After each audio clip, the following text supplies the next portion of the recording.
Nagsimula ang kwento habang ang mga demi-humans ay minamaltrato habang nagtatrabaho, ngunit ang bida natin na si Banaza na isang merchant ay kinakausap sila at tinatrata ng maayos. Pagkatapos niya ibigay ang bayad sa mga trabahador ay nagpasalamat pa siya sa mga ito at inayang kumain, ngunit tumanggi ang mga ito dahil sila ay mga demi-humans lamang, ngunit para sa kanya ay walang masama dito, tinggap nila ito at nagpasalamat sa kanya. Ang ibang tao ay hinuhusgahan si Banaza dahil sa pagtrato nito ng pantay at maayos sa mga demi-humans na itinuturing nilang mga mababang lahi. Napaisip ang ating bida kung bakit nga ba mababa ang tingin ng mga tao sa ibang lahi. Ang kanyang assistant na si Queen ay sinabing naiintindihan na ang saloobin ni Banaza ngunit kakaunting tao lang ang katulad niya mag-isip. Nang biglang nabalot ng ilaw si Banaza at biglang naglaho, yun pala ay napunta na siya sa ibang mundo. Ang mga taong nagpadala sa kanya dito ay tinatawag siyang hero. Dito ay sinabi niyang baka sila ay nagkamali ng tinawag dahil isa lamang siyang merchant, ngunit ipinaliwanag ng isang cardinal na natawag sila ng mga potensyal na hero mula sa ibang mundo upang tulungan silang talunin ang Demon Army. Mamaya pa ay may isang katulong na naglapit ng isang kristal upang sukatin ang kanyang lakas. Dahil ayos sa cardinal ang mga potensyal na hero na kanilang tinatawag ay may mga nakukuhang divine skills na hindi basta makukuha ng mga taga-mundo nila. Linagay na niya ang kanyang kamay sa kristal at ito ay umilong ngunit nalaman nila na ang kanyang status ay katulad lamang ng sa normal na tao. Napaisip tuloy sila na baka may mali sa kanilang pagtawag na ginawa. Dito sinabi ng ating bida na hindi siya hero at normal na tao lamang at kung maari ay ibalik na siya sa kanyang mundo. Ngunit may isang pang ipinatawag na kumuha ng atensyon ng lahat dahil ang kanyang status ay sobrang taas kaya lahat ay natuwa at nakalimutan na ang ating bida.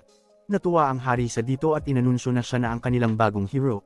Habang si Banaza ay nagtataka kung bakit walang nakikinig at pumapansin sa kanya, dito ay kinausap na siya ng hari at sinabing hindi na siya maibabalik sa kanyang mundo dahil ang gate na ginamit ay sarado na. Inamin nila na ito ay pagkakamali nila kaya hinayaan nila na tumira na lang siya sa De La Visa Forest, isang gubat sa norte ng kaharian, ngunit hindi niya maaring ipagsabi ang pagkakamali ng kaharian. Habang nasa biyahe kinausap ni Banaza ang demi-human na nagpapatakbo ng karwahe, at tinanong kung siya ba ay isang slave ng hari. Natawa ang demi-human at sinabing sa mundo nila ay pantay ang lahat. Nang itanong na ni Banaza ang tungkol sa lugar na kanilang pupuntahan ay sinarado nito ang bintana. Makalipas ang 20 days na biyahe ay dumating na sila sa gubat. Binigyan siya ng demi-human ng isang magical bag at sinabing bigay ito ng hari na naglalaman ng kanyang mga kakailanganin para sa ilang araw. Ngunit sinabihan siya nito na huwag manatili sa gubat na ito dahil may balita na isang grupo ng Demon Army ang kasalukuyang nandito. Pag-alis ng demi-human, sinuri niya ang laman ng kanyang magical bag at may nakuhang isang espada, at napansin niya na ito ay normal lang mababang uri ng espada. Mamaya pa ay may 3 slimes ang lumabas at inatake siya. Agad niya naman natalo ang mga ito ngunit napansin niya na ang kanyang espada ay sira na agad.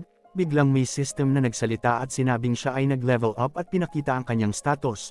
Ngunit hindi alam ng ating bida ang ibig sabihin ng simbolo sa kanyang status. Inactivate niya ang voice command sa kanyang system at ipinakita nito ang lahat ng kanyang skills. Sinabi ng kanyang system na ang magical bag na dala niya ay may spell na nagtatawag ng monsters, na naisip niyang dahilan kung bakit siya inatake ng mga slimes. Kanina at napagtanto na malamang ay gusto talaga siyang tapusin ng hari at maglaho na, tinanggal ng system niya ang spell sa bag, at nagdesisyon na pumasok na sa kagubatan upang humanap ng lugar na matutuluyan.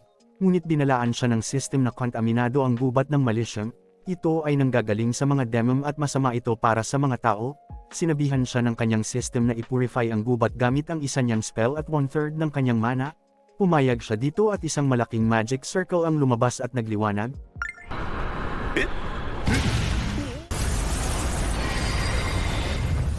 Matapos ito, habang tinitignan ni Banaza kung may nagbago, ay biglang lumabas sa kanyang system na siya ay nag-level.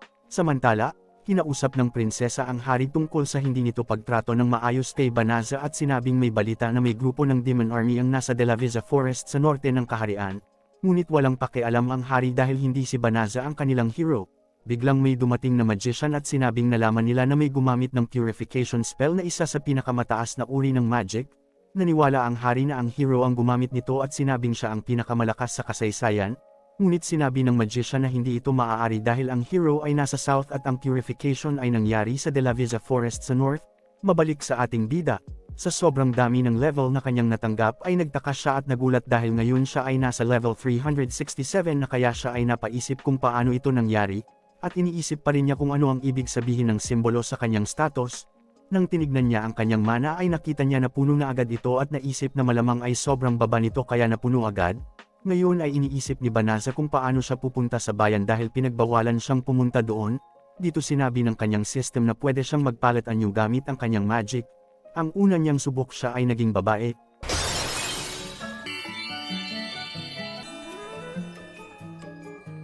Ngunit naisip niya na hindi ito pwede at kailangan maging seryoso at dito ay nagustuhan niya ang kinalabasan. Sunod ay sinabi ng kanyang system na pwede siyang gumamit ng teleportation magic, at nag-teleport na siya sa isang bayan sa kaharian. Masaya siya na kayang gamitin ang magic na ito, sinubukang niyang mag-teleport pabalik sa kanyang mundo ngunit hindi ito gumana. Ngayon ay nag-isip siya kung paano siya kikita ng pera at naisip na pumunta sa isang Adventurers Guild at mag-register dito upang makakuha ng trabaho. At nang tanungin ang kanyang pangalan ay naisip niyang itago ang katotohanan at nagpakilala bilang Fleo. Matapos siyang bigyan ng rank badge ay naghanap na agad siya ng misyon na gagawin, ngunit ay may napansin siyang batang babae na naghahanap ng maghahatid sa kanya sa De La Visa Forest. May dala ang bata na pangbayad ngunit walang adventurer ang gusto gawin ito dahil sa balitang andoon din ang isang grupo ng Demon Army ngunit ang ating bida ngayon ay Fleo na ang pangalan, ay pumayag at sinabing sasamahan niya ang bata papunta doon. Nagtanong ang bata kung totoo bang sasamahan siya ni Fleo, at sumagot ang ating bida na gagamitin nila ang kanyang teleportation magic. Ngunit nagulat ang lahat ng nakarinig dito at hindi makapaniwala na kaya ni Fleo gamitin ang magic na ito. Dito ay napagtanto niya na hindi basta-basta ang magic na ito. Mamaya pa ay may isang female knight na nagngangalang Bali Rosa at ang kanyang mga kagrupo na dumating at sinabing lumayo siya sa batang babae. Sinabi nila na hindi siya mukhang magaling na magician o wizard upang magawa ang teleportation magic at inisip na may masamang balak sa bata. Ngunit ipinaliwanag ni Fleo na hindi siya nagsisinungaling at sinabing ipapakita at isasama niya na lang sila upang hindi sila maghinala. Pagpunta sa labas ay ginamit na niya ang kanyang magic at nag-teleport silang lahat papunta sa De La Visa Forest. Lahat sila ay nabigla at nagulat. Tinanong ng mage kung isa bang high order wizard si Fleo dahil kaya niyang mag-teleport ng malayong distansya. Ngunit sumagot siya na isa lamang normal na adventurer. Dito ay humingi ng tawad si Bali Rosa sa kanilang panghuhusga. Napansin ng batang babae na may kakaiba sa lugar na ito at sinabing nawala na ang malisyam na nasa kagubatan. Naisip ni Fleo na sabihin na siya ang nag-purify sa kagubatan ngunit sinabihan siya ng kanyang system na wag sabihin ang impormasyon na ito sa isang demon. Mamaya pa ay linabos na ng grupo ang kanilang sandata at sinabing ang batang babae ay isang demon na nagpapanggap na tao at yun din ang kanilang dahilan sa pagpunta sa guild. Ngumiti ang bata at nag-transform sa kanyang demon form, at nagpakilalang si Fenris at ang nakababatang kapatid ni Feng Errol isa sa mga internal four. Lahat sila ay nagulat ma ito pala ay isang lupin o wolf demon, at napagtanto nila na hindi nila ito kayang labanan. Sinabi Fenris na ipinadala siya ng kanyang kapatid upang obserbahan ang mga kalaban. Sunod ay pinakawalan niya ang kanyang malisyam at lahat sila ay nanghina. Ngunit si Fleo ay hindi naaapektuhan nito, kaya niligtas ni Fleo ang mga ito at tinaport pabalik sa kaharian. Tinanong ni Fenris kung bakit hindi sumama sa pagtakas si Fleo dahil kakainin niya ito. Ngunit sinabi ni Fleo na hindi ito mangyayari at sinabing pipigilan ang demon sa si Fenris gamit ang lahat ng kanyang magic. Ginamitin niya ang kanyang meteoric leap upang ilagan ang atake ni Fenris. Sunod ay ang kanyang earth magic at wind magic. Dahil dito ay ginamit ni Fenris ang kanyang nearby relocation upang mapunta sa likod ni Fleo. Ngunit bago pa siya makaatake ay ginamitan siya ng gravitational magic ni Fleo. Hindi makapaniwala si Fenris sa lakas ng magic ni Fleo. Habang nag-iisip ng sunod gagawin si Fleo ay sinabihan siya ng system na gamitin ang subjugation spell kay Fenris upang mapasunod ito at maging slave niya. Ngunit tinanggihan ito ni Fleo. Samantala, sumubok pa gumamit ng magic si Fenris upang makaalis ngunit na-detect ng system ito at pinipigilan. Pinipilit pa rin si Fleo na gamitin na ang subjugation spell ngunit ayaw ito gawin ni Fleo dahil ayaw niya sa slavery. Habang patuloy pa rin sinusubukan ni Fenris makaalis hanggang sa naubos na ang kanyang magic, dito ay sumuko na siya at sinabing tapusin na siya ni Fleo bilang isang mandirigma. Ngunit sinabi Fleo na hindi niya ito gagawin dahil sa simula pa lang ayaw niya talaga sa gulo at pakikipaglaban. Nagulat si Fenris sa sinabing siya ay isang demon at mandirigma na kalaban ng mga tao. Ngunit sinabi ni Fleo na wala siyang pakialam mapatao man o demon ito. at lalong hindi niya tatapusin ang kalaban na sumuko na. Dito napagtanto ni Fenris na totoong mabait si Fleo at nag-transform na sa kanyang anyong tao na ikinagulat ni Fleo dahil sa wala itong suot na kahit ano. Sinabihan ni Fleo si Fenris na kung ipapangako niyang hindi na maninakit ng mga tao ay hahayaan niya na itong makaalis at pinahiram ng damit, ngunit bago pa niya ito makuha ay nawalan na ng malay si Fenris dahil sa pagkaubos ng kanyang magic. Kinagabihan habang tinitignan ni Fleo ang mga magic spell na meron siya ay napaisip siya kung bakit halos lahat ito ay malalakas na uri ng magic. Mamaya pa ay nagising na si Fenris na binantayan pala ng ating bida. Habang tinitignan niya si Fleo ay nasabi niya na lang na akala niya dati ang mga tao ay natural na mahihina. At sabay nagtaka dahil bumalik na lahat ng kanyang magic. Paglapit niya kay Fleo ay nasabi niya na lang na ginamitan siya ng hilang magic nito. Na ikinatuwa naman ni Fleo dahil ito ay gumana. Sinabi niya sa ating bida na kung ibang tao siya ay malamang kanina pa siya tinapos nito, kaya dahil dito ay sinumpa ni Fenris na hindi na ulit siya maninakit ng mga tao at iaalay ang buong buhay niya kay Fleo bilang master niya dahil sa taglay nitong pambihirang lakas. Sa simula ay ayaw itong tanggapin ni Fleo, ngunit handa si Fenris kahit siya ay gawing slave ni Fleo. Tinanggihan niya ito sa kabila ng paawa at pa-cute ni Fenris. At nasabi na lang niya na kung hindi niya makakasama ang kanyang master ay tatapusin niya na lang ang kanyang sarili. Dito ay napapayag na si Fleo, mapigil lang ito na ikinatuwa naman ni Fenris. Matapos ito ay sinabi ang mga nangyari sa kanya, na hindi siya tagamundong ito at ipinatawag lamang upang maging sunod na hero hanggang ang pagtapon sa kanya sa gubat na ito. Ipinakita niya rin ang kanyang tunay na itsura. Sinabi niya na kung sasama sa kanya si Fenris ay baka mahirapan lang ito at magsisi. Ngunit sinabi ni Fenris na wala siyang pakialam dahil sa lahi nila. Na pag may kinilala ng master ay mananatili silang tapat at totoo dito, kaya kahit sino pa siya o kahit saan pa siya nanggaling ay sasamahan niya ito ng tapat. Samantala sa palasyo ay kinakausap ng hari ang Peking Hero. Tinanong niya ito kung bakit natalo ang mga pinadalang sundalo na kasama niya sa laban sa Demon Army. Ipinaliwanag ng Peking Hero na ang mga sundalong ipinadala sa kanya ay mga takot at duwag at sinubukan ng lahat upang iligtas ang mga ito. Pag-alis ng hero ay tinanong niya ang isang kawal kung ano talagang nangyari at sinabi nito na nanatili lamang sa likod ito at tumakas pagsimula ng laban, kaya't maraming sundalo na ang ayaw dito. Samantala habang naglalakad ang Peking Hero ay nagtataka ito kung bakit nakalipas na ang ilang buwan ay hindi pa rin tumataas ang kanyang mga skill at wala pa ring nakukuhang espesyal na magic, at may lumapit na babae sa kanya na kanyang personal servant na sumama sa kanya. Makalipas ang ilang araw sa bayan ay naisip ni Fleo na kailangan nila ng pera, kaya ay kukuha siya ng misyon sa Adventurers Guild. Habang naglalakad ay napagkamalan silang mag-asawa ng isang tindero at naisip ni Fleo na magandang magpanggap silang mag-asawa upang hindi sila kainahinala na agad namang nagustuhan ni Fenris, dahil daw sa ang pagkakaroon ng malakas na asawa ay karangalan para sa kanya. Ngunit sinabi ni Fleo na sila ay magpapanggap lamang, ngunit parang hindi ito naririnig ni Fenris at sinumulan na siyang tawaging darling. Pagdating sa guild ay nag-register na rin si Fenris bilang isang adventurer, at nang tanungin na siya kung anong ang kanyang pangalan ay muntik niyang masabi ang totoo, buti na lamang ay napigilan siya ni Fleo at sinabing Reese ang pangalan nito. Kailangan niyang itago na siya ay isang kilalang demon at mamuhay na bilang tao. Mamaya pa ay inanunsyo ng isang babae ang importanteng quest kung saan ay kailangan talunin ang grupo ng Psycho Bears na nasa norte at papunta na sa kanilang bayan. Napaisip ang lahat dahil ito ang grupo na tumalo din sa nasabing hero at ang mga sundalo nito. Walang gustong tumanggap nito kaya sinabi nilang 10 beses na mas malaki ang bayad dito. Sa una ay ayaw ito tanggapin ni Fleo dahil malalakas daw ang makakalaban, ngunit naniniwala si Fenris na kaya ito ni Fleo. At kung hindi siya papayag ay siya ang kukuha ng misyon na ito upang patunayan ito ay madali lang para sa kanila. Gamit ang teleportation ay pumunta na sila sa nasabing lugar at nakita ang bahay na pinagamit sa kanila ng guild para sa misyon na ito. Mamaya pa ay may narinig silang ingay kaya agad silang pumunta dito. Pagdating ay nakita nila ang grupo nila Ballyrosa na lumalaban sa mga Psycho Bears. Sinalag ni Blossom ang atake ng isang, ngunit dahil sa kanyang sugat ay nabigo siya. Dito ay ginamit ni Fleo ang kanyang lightning bolt na halos umubos sa lahat ng kalaban, habang ang isang natira ay umatake kay Bellano na agad namang napigilan ni Fenris. Nagpasalamat sila Ballyrosa sa pagligtas muli sa kanila ni Fleo at tinanong kung sino ang babaeng kasama nito, na ipinakilala niya bilang si Reese ang kasamahan niya sa paglalakbay.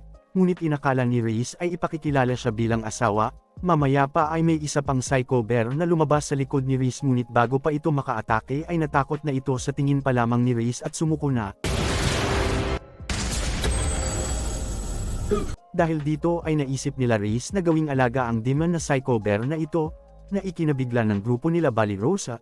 Matapos ito gawing alaga ay ginamitan ito ng shapeshift ni Fleo upang hindi matakot ang ibang makakakita dito at binigyan ng pangalan na Side. Dito at namangha na lamang sila Balirosa sa lakas ng dalawa dahil sa hindi lang nila tinalo ang grupo ng mga Psycho Bear sa isang atake ay nagawa pa nilang paamuhin ang isa sa mga ito ng walang kahirap-hirap. Sa loob ng bahay ay formal na silang nagpakilala kay Fleo. ベラの魔法使い。私はビレリーって言います。私はブロッサム、銃騎士をしてる。私はバリロッサ。 Matapos magpakilala ay hiniling nila kay Fleo kung maaari silang turuan nito upang lalo silang lumakas, dahil nalaman nila na ang Peking Hero ay nagkulong sa isang kwarto at sinabing hindi lalabas hanggat hindi nakakahanap ng malalakas na kasama upang labanan ang Demon Army at talunin ang pinuno nito na tinatawag na The Dark One, dahil dito ay inutusan silang lahat ng hari na magpalakas. Habang iniisip ni Fleo kung paano sila tuturuan ay makikitang galit si Fenris dahil sa selos sa mga babaeng ito, kaya't napilitan siyang ipakilala na si Fenris bilang kanyang asawa, at kinilig naman si Fenris dito, dahil sa nalaman nila Balirosa na mag-asawa pala sila ay nahiya na sila sa kanilang hiling, ngunit ngayon naman ay si Fenris na mismo ang tumanggap sa kanilang hiling dahil sa kilig niya kay Fleo. Pumayag na rin si Fleo at sinabing doon na rin manuluyan sa kanila. Samantala sa kastilyo ng Dark One makikitang isang demon na nagngangalang Uliminas na nagre-report sa Dark One tungkol sa pagkatalo ni Feng Errol mula sa De La Visa Forest gamit ang Purification Spell at sinabi nito na hindi galing sa mga magician ng kaharian ng Clearroad ang spell na ito kundi sa iisang tao lamang.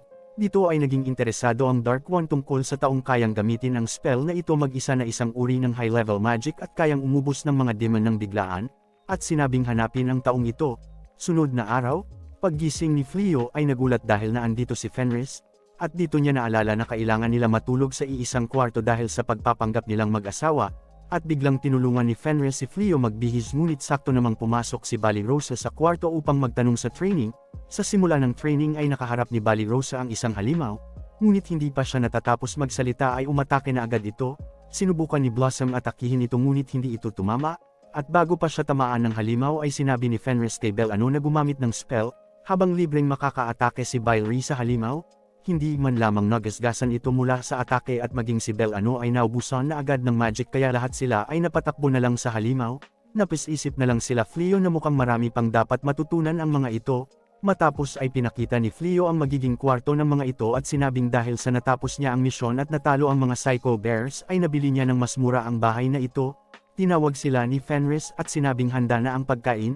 Ngunit nagulat sila dahil hilaw pa ang mga ito at hindi niluto. Sinabi nila Fleo na mas maganda na lutuin ang mga ito at tinulungan siya ni Balirosa. Nagtaka si Reese dahil para sa kanya ay mas masarap ang karne pag ito ay sariwa. Matapos magluto ay namangha sila sa mga pagkain, at sinabi ni Fleo na tinulungan siya ni Balirosa ihanda ang mga ito.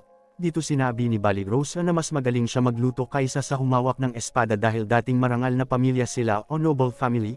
Habang sarap na sarap ang lahat ay hindi naniniwala si Reese na masarap ito lalo na ang mga gulay dahil ito ay uri lamang ng halaman. Ngunit nang malaman niya na si Fleo ang gumawa nito ay tinikman niya ito at nagulat sa sarap. Maging ang lutong karne ay sobrang nasarapan siya at sinabing sa susunod ay siya naman ang magluluto. Pagdating sa Adventurers Guild ay nagtataka ang mga tao doon kung paano siya lagi nakakatalo ng maraming wild boars. Habang naghihintay ng bayad ay nagpaalam si Reese na may pupuntahan lamang at ayaw magpasama kay Fleo. Habang kinakausap si Fleo ng taga-guild ay sinabi nito na dahil sa mga achievements niya ay naimbitahan siyang magtrabaho para sa Peking Hero at itatalaga siya ng hari bilang honorary knight. Dito ay napaisip si Fleo ngunit naisip din niya na wala siyang dahilan upang labanan ang mga demon lalo na at kasama niya na ngayon si Reese, kaya tinanggihan niya ito. Paglabas niya ay nakita niya si Reese na marumi at may mga galos kaya't naisip niya na baka ito ay inataka ng mga beast ngunit ang totoo ay nahirapan lang ito ng dahil sa pagluluto. Ang totoo pala ay nag-aaral siyang magluto upang magustuhan siya ni Fleo, ngunit ay nahirapan siya dito.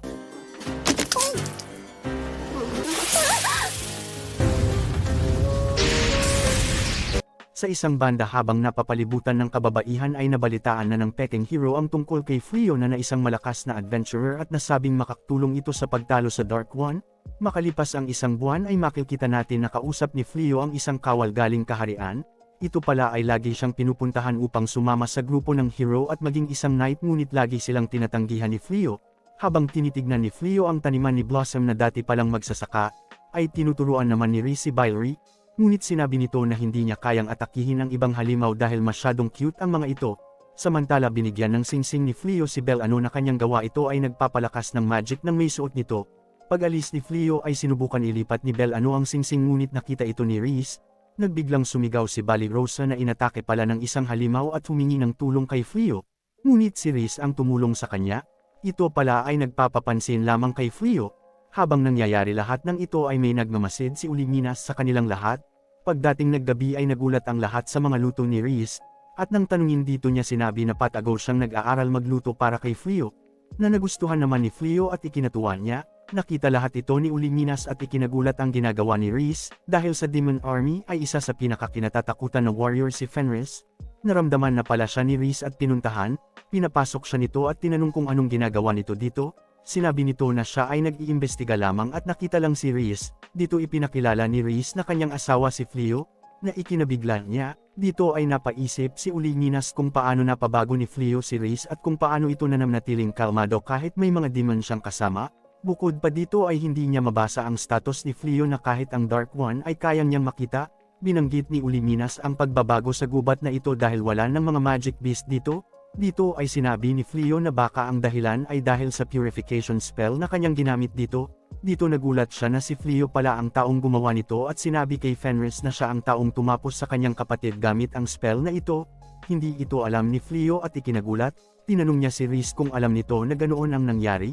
Sinabi ni Riz na base sa lakas ni Fleo ay alam niyang siya ang gumamit ng spell na ito dahil konting tao lang ang kayang gumamit nito mag-isa. Ngunit hindi siya galit dahil ang kanyang kapatid ay isang lupin warrior at ayaw kaawaan. At sinabing kasalanan din ito ng kapatid niya dahil nagpatalo ito ng ganoon kadali kahit pa isa ito sa Infernal 4. At sinabi din niya na in love siya kay Fleo dahil sa lakas nito at kinilalang master, at hindi magbabago ang kanyang nararamdaman. Dito ay kanina pa pala nakikinig sila Balirosa sa usapan at nalaman na si Riz at Fenris ay isa. Dito ay naisip ni Uliminas na si Fleo ay banta sa Demon Army lalo na at kakampi niya na si Riz, kaya hinamon niya ito sa isang sparring upang malaman ang lakas ng asawa ni Fenris. Ngunit ang totoo ay balak niyang tapusin ang dalawa dito. Ngunit iniisip ni Riz na balak lang landiin ni Uliminas si Fleo. Sa labas ay sinabi ni Uliminas ang patakaran at sinabing pwedeng gumamit ng magic at maglalaban hanggang may sumuko na isa. Pagsimula ay umatake agad si Uliminas at gumamit ng Demon Claw bilang panlinlang sa pangalawang atake na para sa kanilang dalawa ni Riz, ngunit agad itong napansin ni Fleo at na-dispel agad. Nagulat dito si Uliminas, at dito siya ginamitan ng crucifixion spell ni Fleo at sinabi na siyang ang kalaban ni Uliminas at hindi ito papayag na idamay si Riz sa mga atake nito. Sa tindi ng spell ay sumuko agad si Uliminas. Kinabukasan ay humingi ng tawad si Fleo dahil sa pagtago ng katauhan ni Riz, at maiintindihan kung ire-report nila ito sa kaharian. Sinabi ni Balirosa na dapat talaga itong i-report sa kaharian. Ngunit alam nilang nagbago na si Riz at tinuruan pa sila nito upang lumakas, kaya hindi nila ito gagawin. Magpasalamat si Fleo sa lahat, nang biglang dumating si Uliminas na may kasamang mga dragon, upang gumanti, at nagsabi ito na bubuhayin niya si Fleo kung ito ay susuko at pumayag maging tauhan ng Dark One. Ngunit bago pa ito matapos sa pagsesilita ay nagulat ito sa tuwa ni Fleo na makakita ng dragon, at sinabing ito ang unang beses niyang makakita nito kahit sa dati niyang mundo ay hindi siya nakakita nito. Ninas si Uliminas sa hindi pagpansin sa kanya kaya umatake na ito, ngunit gamit ang Holy Magic, Heavenly Hammer ay halos naubos lahat ng dragon na dala ni Uliminas. Ito ay ang mga pinakamalakas na dragon sa Demon Army. Dahil sa nakita ay tumakas ang natirang mga dragon kaya't napatakbo na rin si Uliminas. Tinawag na hanggal ni Riz si Uliminas sa pag-iisip na kaya nitong talunin ang kanyang asawa, habang sinabi ni Blossom na kung kaya niyang tumalo ng kahit isa sa mga dragon na ito ay makakakuha siya ng Dragon Slayer title. Gustong subukan ito ni Fleo at sinabing ibato sa dragon ang hawak niya. Pagbato ni Blossom ay ginamitan ito ni Fleo ng enhancement magic na Haste, Pierce at Sanctify, na tumapos sa isang dragon sa isang tama lamang. Dito ay nagulat at natuwa si Blossom na nakakuha nga ng Dragon Slayer title. Ngayon ay pati sila Balirosa ay gusto na rin itong gawin, ngunit nakalayo na ang mga dragon. Samantala lahat ng ito ay pinapanood pala ng Dark One sa kanyang kristal at naisip na isang adventurer lamang si Fleo ngunit may taglay na sobrang kapangyarihan. At dito sinabi niya na siya na ang pupunta doon sa susunod. Sunod na araw ay makikita natin na naglalagay ng magical barrier si Fleo sa paligid ng kanilang bahay upang malaman kung may demon na lalapit ulit sa kanila. Samantala ay tuwang-tuwa pa rin si Blossom sa Dragon Slayer title na kanyang nakuha. Mamaya pa ay umalis na si Balirosa at sinabing maghahunting na ng mga beast para sa pagkain nila. Humanga sila Blossom sa sipag ni Balirosa na hindi pa rin tumitigil sa training. Ngunit ang totoo ay gusto rin makuha ni Balirosa ang Dragon Slayer title. Dahil sa sobrang prestigiyoso ng title na ito ay pwede niyang ibalik ang karangalan ng kanilang pamilya. Mamaya pa ay may biglang lumapit sa kanya na may hinahanap na tao. Tininanong ni Balirosa ito kung si Fleo bang ang kanyang hinahanap o ang asawa nito. Sumagot ito na ang asawa ni Fleo na si Reese ang kanyang kakilala. Dahil dito ay naghinala na si Balirosa na ang lalaking ito ay kabilang sa Demon Army. Dahil alam niyang dating miyembro nito ni Reese. At tinanong ni Balirosa kung anong pakay nito dahil kung hindi siya ang makakaharap nito. Umamin ang lalaki na siya ay kabilang sa Demon Army at sinabing gusto lang makita si Fenris. Ngunit upang maiwasan ang gulo ay umalis na lang ang lalaki. Bago umalis ay tinanong ni Balirosa ang pangalan nito. At sumagot ito na siya ay si Gozel. Mamaya pa ay dumating sila Fleo at tinanong kung ayos lang si Balirosa.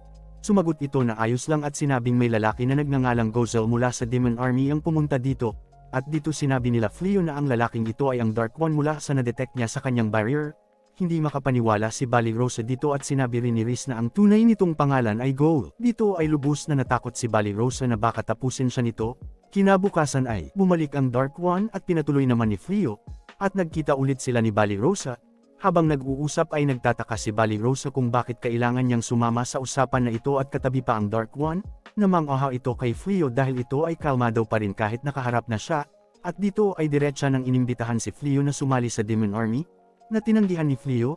Dito ay tinanong ng Dark One kung bakit siya tinggihan ni Fleo maging ang kaharian.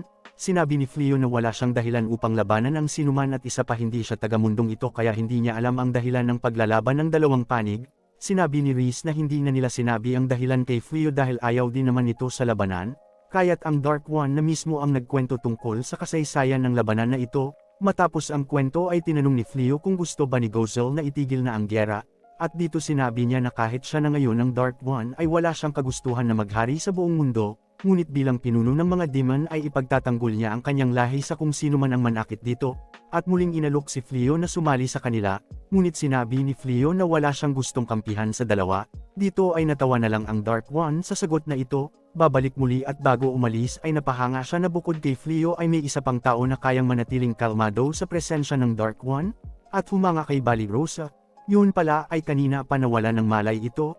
Kinabukasan ng magising na muli si Balirosa ay nagulat ito dahil nandito muli ang Dark One at nag-aalmusal na. At sa mga sumunod pa na araw ay paulit-ulit bumalik ang Dark One sa bahay nila. Oh, Balirosa. Balirosa ではないか。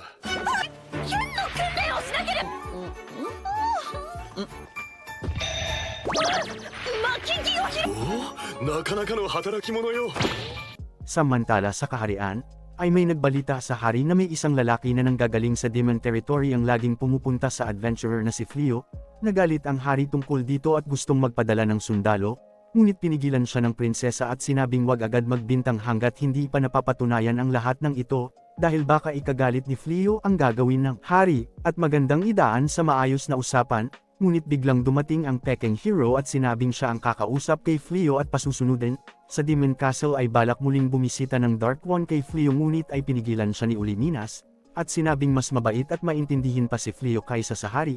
At kung makuha niya ang loob nito ay malaking tulong siya sa Demon Army.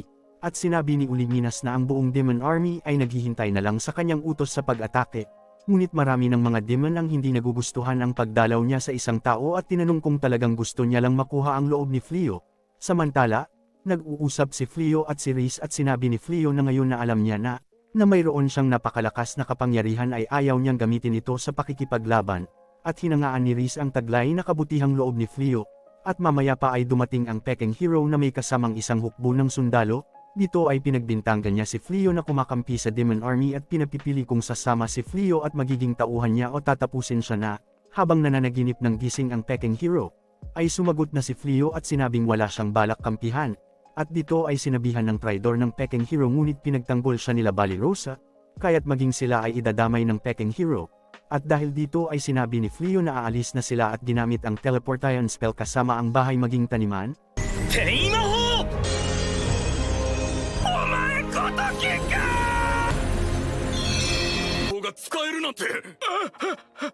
Pagdating ng Dark One ay nakitang wala na ang bahay nila Fleo at nagalit sa mga sundalo, at tinawag ang buong Demon Army para lumusob. At agad na namang tumakas ang Peking Hero. Samantala ay makikita natin kung saan nag-teleport sila Fleo. Ito ay malapit sa bayan ng Hafto sa west ng kaharian. At nagsimula na ang paglusob ng Demon Army laban sa kaharian. at unti-unti nang nakakalapit ang mga demon sa kaharian.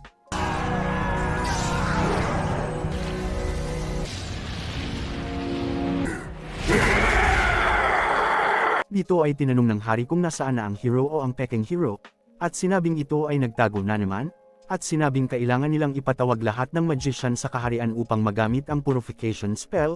Habang pinapanood ang laban ay inutusan ng Dark One na itigil na ang paglusob dahil malamang ay gagamit ng purification spell ang kaharian, at dito ay makikita ang lahat ng mage sa kaharian kabilang ang hari na sinisimulan na ang paggamit ng purification spell.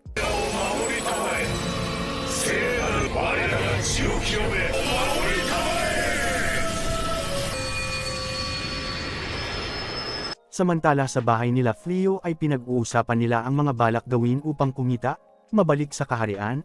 Makikitang lahat ng mga mage kabilang ang hari na isang ring mage ng kaharian ay nanghihina dahil sa paggamit ng purification spell, at dahil hindi pa kaya ng hari mamuno ay ang prinsesa muna ang papalit sa trono, at ang una niyang kautusan bilang pinuno ay tanggalin na ang titulong hero sa peking hero, at sinabing wala itong nagawang tulong kahit sa mismong pagsalakay ng Demon Army. Dito ay tinaimbong siya kung balak niyang magpatawag muli ng bagong hero galing sa ibang mundo. Ngunit sinabi nito na balak niyang tanungin ang Oracle sa kung ano ang sunod na dapat gawin. Sunod ay makikitang pinalayas na nga ang peking hero. Sunod na araw ay nagplano sila Balirosa ng date para kila Fleo at Reese.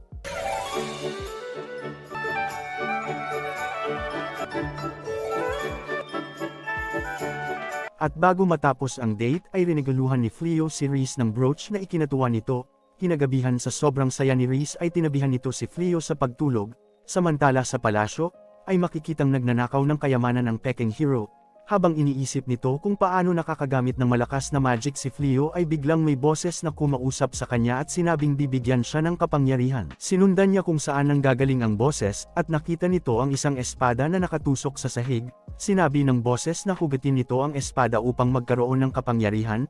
Paghugot ng espada ay lumabas si Hia na isang djinn.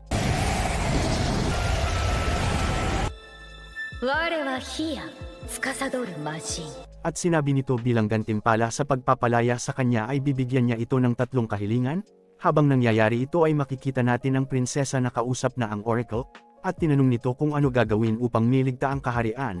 Ngunit biglang may kwintas na lumabas sa leeg ng lahat, at dito naisip ng prinsesa na may alam sa kanilang treasury. Ang kwintas na ito ay tinatawag na Collar of Sacrifice. Ginagamit ito ng isang djinn na kapalit ng pagtupad sa isang kahilingan ay kukunin nito ang buhay ng may mga suot nito. At dito sinabi ng prinsesa na ang dating hari ng Clearroad Kingdom ay hiniling na tapusin ng Dark One nanogram panahong iyon. Ngunit ang kapalit nito ay ang buhay ng kalahati ng buong kontinente. Kaya't pagkatapos nito ay pinagtulungan ng lahat na masil ang djinn na ito. Ngunit ngayon ay may nagpakawala dito, kaya't tinanong muli nila ang Oracle na si Ursula kung ano ang dapat gawin. Dito ay sinimulan na ang orasayon at sinabi nito na hanapan ang Totun Hero. At ito ay nasa west ng kaharian. Sinabi ng lahat na malamang si Fleo ang totoong hero at kailangan ng puntahan. Ngunit sinabi ng prinsesa na siya mismo ang pupunta at kakausap dito. Samantala ay binibenta ni Fleo ang mga shield na kanyang nagawa mula sa kalistis ng Dragonem na kanyang tinalo. Humanga ang may-ari ng shop sa kalidad nito. At sa pakikipag-usap ay nakuha pa ni Fleo ang loob nito. Dito ay humanga sila Balirosa sa galing ni Fleo na malakas na ay may talento pa sa usapang negosyo, at dito ay hiniling niya na sana ay magkaroon siya ng lalaki na katulad ni Fleo. Ngunit sinabi ni Reese na may manliligaw na siya na malakas rin tilad ni Fleo, at ito ay si Gozel na Dark One. Nabigla si Balirosa sa nalaman kung talaga bang may gusto sa kanya ang Dark One. Habang naglalakad sila ay biglang sinabi ng system na may djinn na parating, at dito na nga nakita si Hia. At dito malalaman natin na ang una palang hiling ng peking hero ay ang tapusin si Fleo na nagpahiya sa kanya. Biglang umatake si Hia, ngunit hamarang si Reese upang protektahan si Fleo. Sunod ay nagpakawala pa ulit ito ng atake na naharangan naman ng defensive barrier ni Fleo.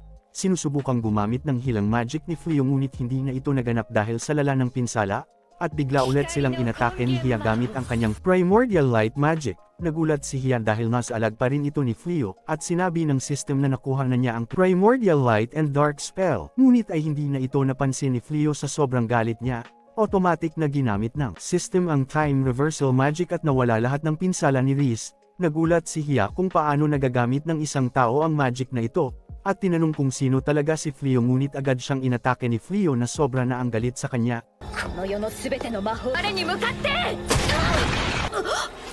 ちゃごちゃとうるさいよ。闇の根源魔法 Hanggang sa nakita na ni Hiya na ang lakas ni Fleo ay infinite o walang katapusan, 待てまさかスキル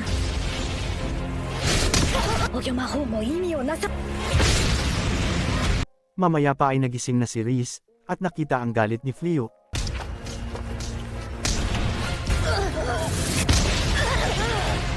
Dito ay natuwa ito at kinilig dahil nagalit si Fleo para sa kanya.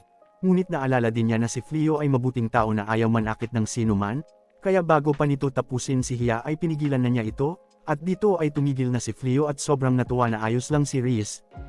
よかった。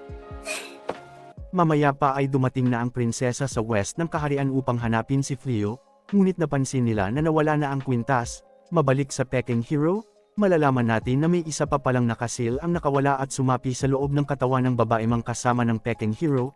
Nagpakilala ito ang Grand Magus of Midnight na si Damalines, at sinabing gagamitin ng Peking Hero, at naging malaking halimaw ito at lumipad papunta kung nasaan ang prinsesa upang maghayganti sa royal family sa pagsail sa kanya. Mamaya pa ginamitan ni Fleo ng healing magic si Hiya. Nagulat ito, どうかお許しを ngunit sinabi ni Fleo na maayos na si Reese at hindi nagalit, at nang tinanong siya kung anong balak gawin kay Hiya na isang Jin, ay sinabing dapat ay sail siya ulit sa treasury ng kaharian. Nagulat si Hiya at tinanong kung paano ito nalaman at sinabi ni Fleo na nadagdagan na naman ang mga spell na kaya niyang gamitin, at kaya nagbasahin ang isip ng kalaban at dito niya nalaman ang lahat. At dito nagulat si Hiya na kayang gumamit ni Fleo ng magic na siya lang ang nakakagamit. Mamaya pa ay sumingit si Reese at sinabing mula ngayon ay magiging tagasilbi na siya ni Fleo. Sinabi ni Reese na kahit ayaw ni Fleo na ganoon ay sa ganitong paraan ay mababantayan nila si Hiya. At dito ay pumayag si Fleo at sinabi na kung ipapangako ni Hiya na hindi na siya maninakit ay papayag ito na sumama sa kanila at hindi isisil. Nagulat dito si Hiya dahil akala niya ang mga tao ay mga sakam at puno ng pagnanasa. Ngunit si Fleo ay iba, at pumayag at nangako na susundin si Fleo, ngunit may iba pa itong naisip. あの目を思い出すだけで付属するのだあなた今何か変なことそのようなことはどうして顔がリス Sunod ay naisip ni Fleo na gamitin muli ang time reversal spell ngunit sinabi ni Hiya na wag itong gamitin sa malakihang lugar dahil maging siya na may-ari ng magic na ito ay mas gustong gamitin ang magic na ito sa isang tao lanmang kada gamit. Dahil ang magic na ito ay hindi dapat kayang gamitin ng isang tao, at dito na rin ipinaliwanag ni Hiya na kay Fleo na tinawag niyang Exalted One, na saya ay nagtataglay ng infinite skill mula sa simbolo nito, at kayang gumamit ng total acquisition magic, ibig sabihin ay lahat ng spell na tumama at ginamit sa kanya ay kaya niyang matutunan, pati ang lahat ng uri na kasama dito, at dahil dito ay kaya na niyang gumamit ng spell na tanging mga Jin lamang ang nakakagamit. At ginamit na lang ni Fleo ang restoration magic. Pag-uwi nila sa bahay ay nagulat ang lahat dahil ngayon ay may Jin na silang makakasama sa bahay. Pagdating ng gabi ay tinanong ni Fleo kung anong iniisip ni Reese, at dito tinanong niya si Fleo kung siya ba ay babalik na sa kanilang mundo ngayon na kayanan niyang gumamit ng magic ng mga Jin, at sinabing sasama siya kahit saan magpunta si Fleo. Sinabi ni Fleo na hindi siya babalik sa kanyang mundo at hindi iiwan si Reese, at dito ay tinanong niya na si Reese na maging tunay niyang asawa, at sinabi ni Reese na simula pa lang ay totoong mag-asawa na ang tingin niya sa kanila. At dito na nagsimula ang mainit na gabi, ngunit リースが知っていてくれるなら過去でいい。え？